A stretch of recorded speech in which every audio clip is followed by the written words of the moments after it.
Hello friends, ಎಲ್ಲರಿಗೂ ನಮಸ್ಕಾರ. Welcome to authentic studies only success YouTube channel. ಇವತ್ತಿನ current ಅಫೇರ್ಸ್ನ ನಾವು ನೋಡ್ತಾ ಹೋಗೋಣ. ಅದಕ್ಕೂ ಮೊದಲು ಇದನ್ನು ಓದೋಣ ಮತ್ತು ಮೋಟಿವೇಶನ್ನ ತಗೊಳ್ಳೋಣ. It's always darkest before the Don. Okay friends, ಇವತ್ತಿನ ಕರೆಂಟ್ ಅಫೇರ್ಸ್ ಸ್ಪೀಕರ್ ತೆಗೆಯುವಿಕೆ ಅಂದರೆ ರಿಮೂವಲ್ ಆಫ್ ಸ್ಪೀಕರ್.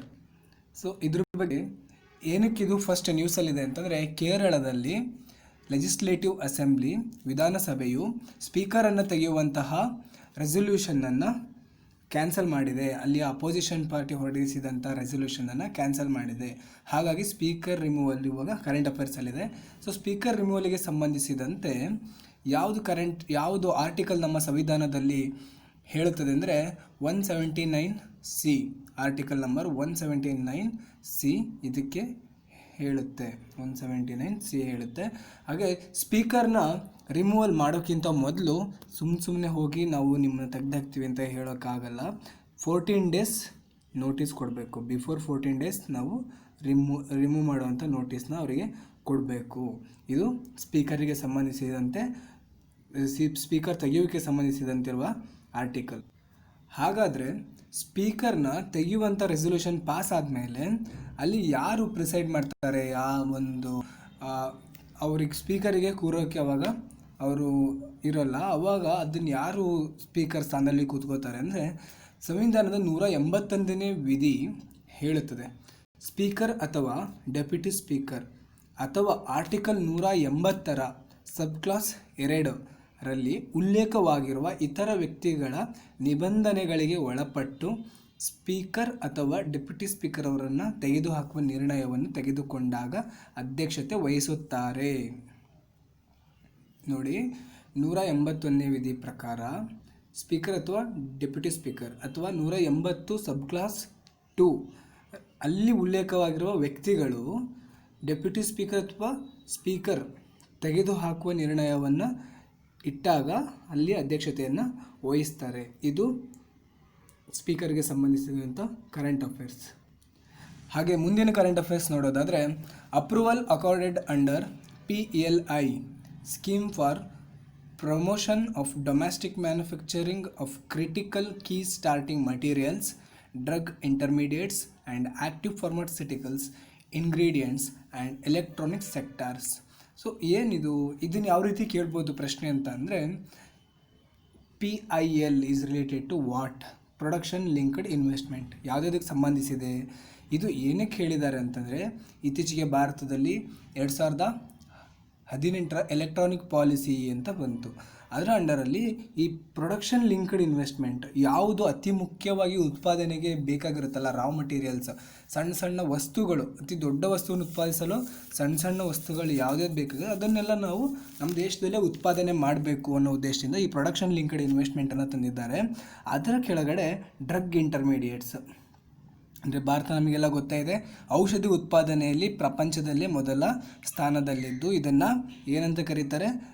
ಪ್ರಪಂಚದ ಮೆಡಿಕಲ್ ಔಷಧಾಲಯ. ಭಾರತವು ಪ್ರಪಂಚದ ಔಷಧಾಲಯವಾಗಿ ತನ್ನ ಪಾತ್ರವನ್ನು ನಿರ್ವಹಿಸ್ತಿದೆ. ಸೊ ಅದು ಸತ್ಯವೂ ಕೂಡ ಹೌದು. ಹಾಗೆ ಆ್ಯಕ್ಟಿವ್ ಫಾರ್ಮಾಸ್ಯೂಟಿಕಲ್ ಇಂಗ್ರೀಡಿಯೆಂಟ್ಸ್, ಇದು ಕೂಡ ಔಷಧಿಗೆ. ಹಾಗೆ ಎಲೆಕ್ಟ್ರಾನಿಕ್ ಸೆಕ್ಟರಲ್ಲಿ ಮೊಬೈಲ್ ಫೋನ್ಸ್, ಇದಕ್ಕೆ ಪ್ರೊಡಕ್ಷನ್ ಲಿಂಕ್ಡ್ ಇನ್ವೆಸ್ಟ್ಮೆಂಟ್, ಇದು ನೆನ್ಪಿಟ್ಕೊಳ್ಳಿ, PLI production linked investment. Next current ಅಫೇರ್ಸನ್ನು ನೋಡೋದಾದರೆ, NCR. ಮೊದಲೇ NCR ಅಂದರೆ ನ್ಯಾಷನಲ್ ಕ್ಯಾಪಿಟಲ್ ರೀಜನ್, ಅಂದರೆ ಡೆಲ್ಲಿನ ನಮ್ಮ ನ್ಯಾಷನಲ್ ಕ್ಯಾಪಿಟಲ್ ಅಲ್ಲ, ಅದಕ್ಕೆ NCR ಅಂತ ಕರೀತಾರೆ. ಮತ್ತು ಪಕ್ಕದ ಪ್ರದೇಶಗಳಲ್ಲಿ ವಾಯು ಗುಣಮಟ್ಟ ನಿರ್ವಹಣೆ, ಇದನ್ನು WebGIS ಮತ್ತು ಬಹುಮಾದರಿ ಆಧಾರಿತ ಕಾರ್ಯಾಚರಣೆ ಮತ್ತು ಯೋಜನಾ ನಿರ್ಧಾರ ಬೆಂಬಲ ಸಾಧನವನ್ನು ಹೊಂದಿರುವ ನಿರ್ಧಾರ ಬೆಂಬಲ ವ್ಯವಸ್ಥೆಯನ್ನು ಸ್ಥಾಪಿಸುವ ಪ್ರಕ್ರಿಯೆಯನ್ನು ಪ್ರಾರಂಭಿಸಿದೆ. ಸೊ ಇಲ್ಲಿ ನಾವು ಇದೇನು ಕರೆಂಟ್ ಅಫೇರ್ಸಲ್ಲಿದೆ ಅಂತ ಅಂದರೆ, ನಮಗೆಲ್ಲ ಗೊತ್ತೇ ಇದೆ ಡೆಲ್ಲಿಯಲ್ಲಿ ಅತಿ ಹೆಚ್ಚು ವಾಯುಮಾಲಿನ್ಯ ಉಂಟಾಗ್ತಾ ಇದೆ.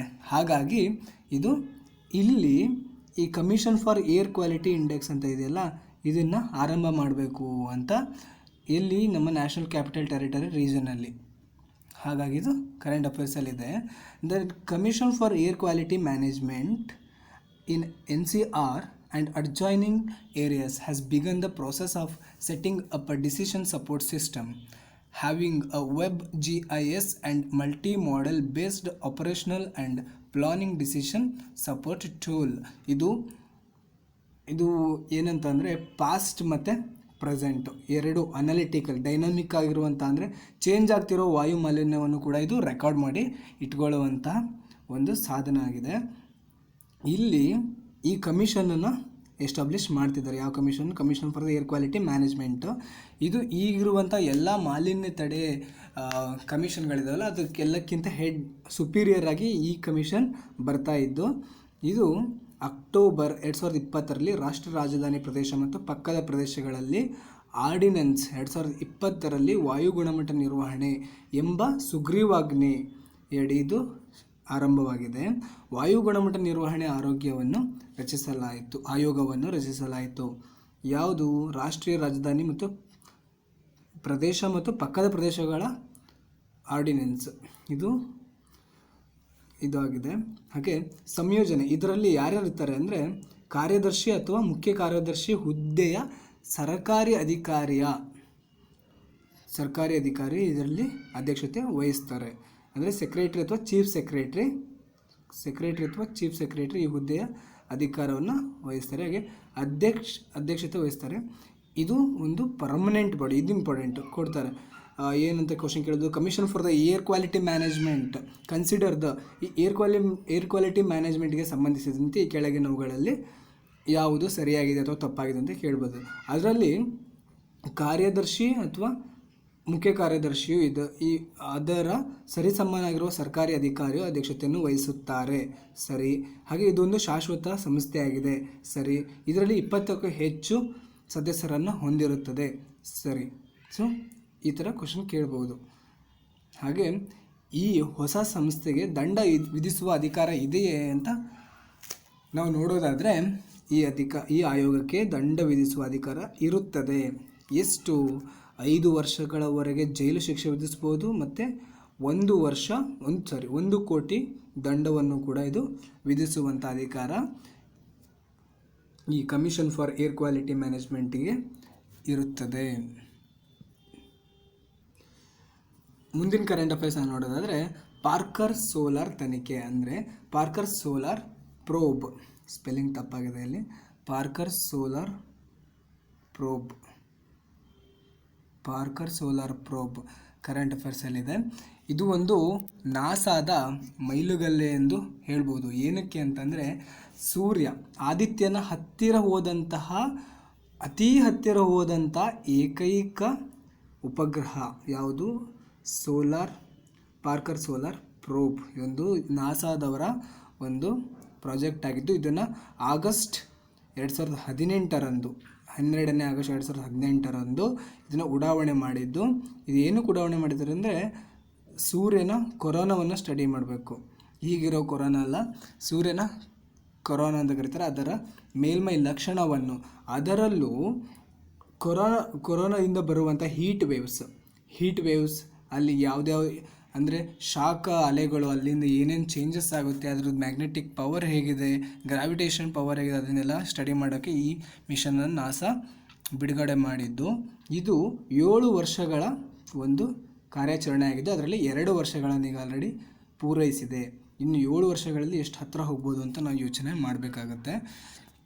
ಜನವರಿ 17ರಂದು ಗಂಟೆಗೆ 2,89,932 ಮೈಲಿಗಳಷ್ಟು ವೇಗದಲ್ಲಿ ಹಾರಾಟ ನಡೆಸುತ್ತಿರುವಾಗ ಸೂರ್ಯನ ಮೇಲ್ಮೈಯಿಂದ ಕೇವಲ 8.4 ಮಿಲಿಯನ್ ಮೈಲುಗಳು ಹಾದು ಹೋದ ಪಾರ್ಕರ್ ಸೋಲಾರ್ ಪ್ರೋಬ್ಗಿಂತ ಯಾವುದು ಹತ್ತಿರದಲ್ಲಿಲ್ಲ. ಅಂದರೆ ಇದೇ ತುಂಬ ಹತ್ತಿರ ಇರುವಂತಹ ಒಂದು ಉಪಗ್ರಹ. ಇಲ್ಲಿ ನೋಡ್ಬೋದು ನಾವು ಪಾರ್ಕರ್ ಸೋಲಾರ್ ಪ್ರೋಬ್ ಚಿತ್ರದಲ್ಲಿ ನೋಡಿ, ಈ ಎಲ್ಲೋ ಲೈನ್ ಇದೆಯಲ್ಲ ಇದು ಪಾರ್ಕರ್ ಸೋಲಾರ್ ಪ್ರೋಬ್. ಇಷ್ಟು ಹತ್ತಿರದಲ್ಲಿ ಸೂರ್ಯನನ್ನು ಅಧ್ಯಯನ ಮಾಡ್ತಾರೆ. ನಮಗೆ ಎಕ್ಸಾಮ್ಸಿಗೆ ಎಷ್ಟು ಕೇಳ್ತಾರೆ, PSI, PC, FD ಎಕ್ಸಾಮ್ಸ್ಗೆ ಇದು ಏನು ಸ್ಟಡಿ ಮಾಡೋಕ್ಕೆ ಅಂತ ಕೇಳ್ಬೋದು. PSI ಅಥವಾ PC ಎಕ್ಸಾಮ್ಸಿಗೆ ಎಷ್ಟರಲ್ಲಿ ಲಾಂಚ್ ಮಾಡಿದ್ರು ಅಂತ ಕೇಳ್ಬೋದು. ಎಷ್ಟು ವರ್ಷಗಳ ಪ್ಲ್ಯಾನ್ ಇದು, ಎಷ್ಟು ವರ್ಷಗಳ ಯೋಜನೆ ಅಂತ ಕೇಳಬಹುದು.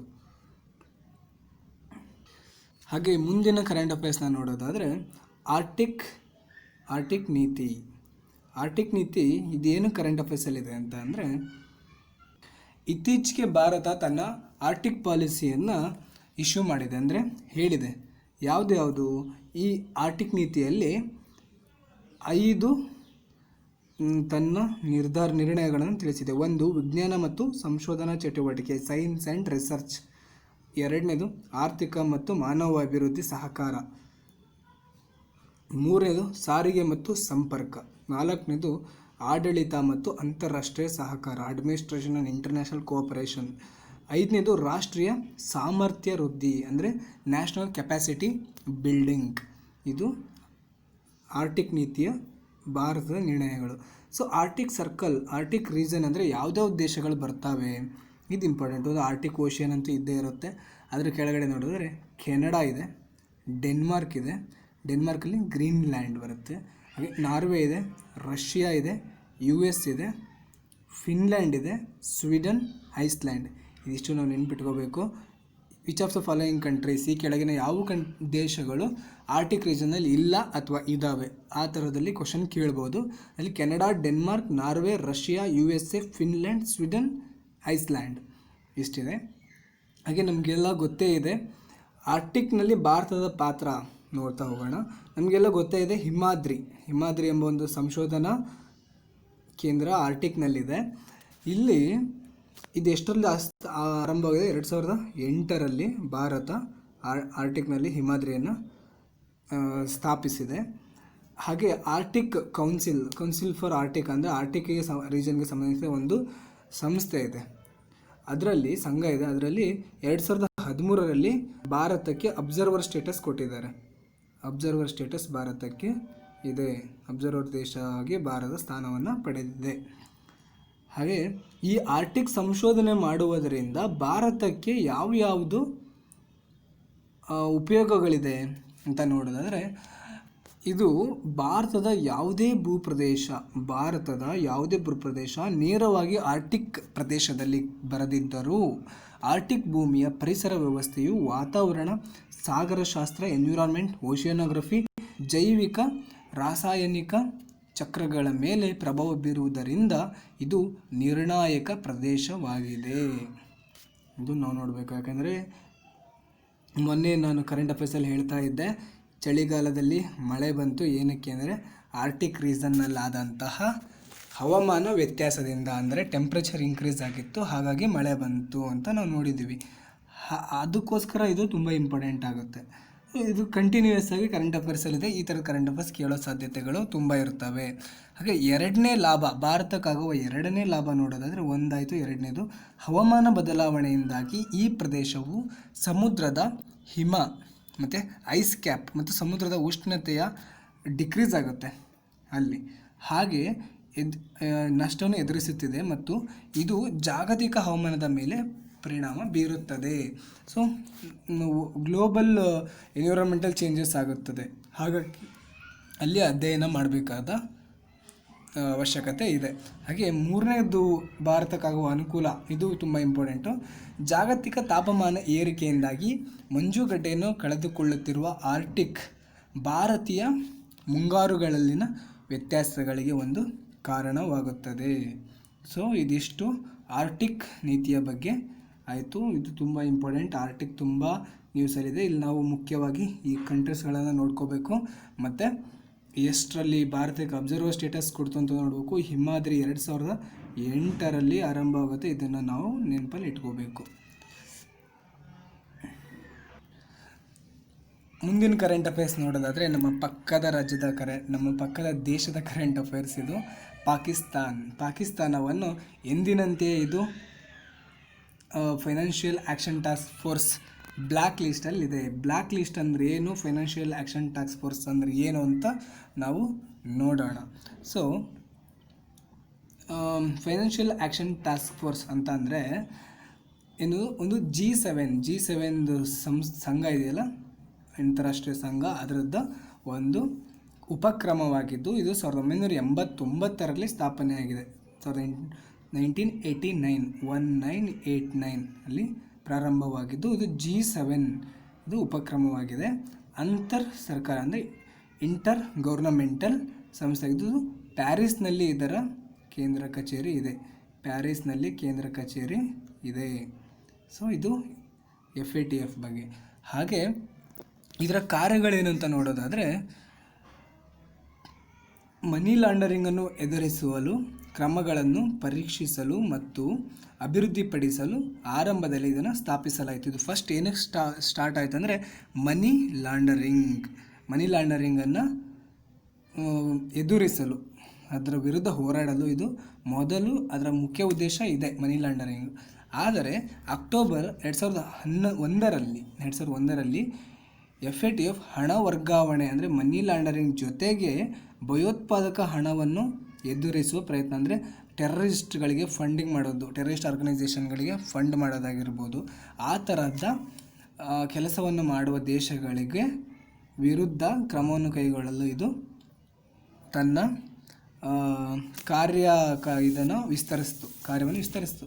ಏಪ್ರಿಲ್ 12ರಲ್ಲಿ ಇದು ಪುನಃ 2012ರಲ್ಲಿ ಅದರ ಕಾರ್ಯವನ್ನು ಇನ್ನೂ ಇನ್ಕ್ರೀಸ್ ಮಾಡ್ತು. ಯಾವ ರೀತಿ? ಸಾಮೂಹಿಕ ವಿನಾಶದ ಶಸ್ತ್ರಾಸ್ತ್ರಗಳ ಪ್ರಸರಣ, ಅಂದರೆ ಮಾಸ್ ಡಿಸ್ಟ್ರಕ್ಷನ್, ಅಂದರೆ ತುಂಬ ಏನಾದರೂ ಹಾನಿ ಉಂಟು ಮಾಡುವಂಥ ನ್ಯೂಕ್ಲಿಯರ್ ವೆಪನ್ಸ್ ಆಗಿರ್ಬೋದು, ನ್ಯೂಕ್ಲಿಯರ್ ವೆಪನ್ ಡೆವಲಪ್ಮೆಂಟ್ ಮಾಡಿ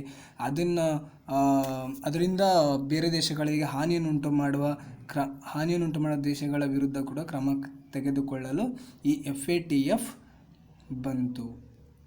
ಸೊ ಇದ್ರ ಬಗ್ಗೆ ನಾವು ನೆನಪಲ್ಲಿ ಇಟ್ಕೋಬೇಕು. ಹೀಗೆ ಮುಂದಿನ current affairs, Shramshakti digital data solution.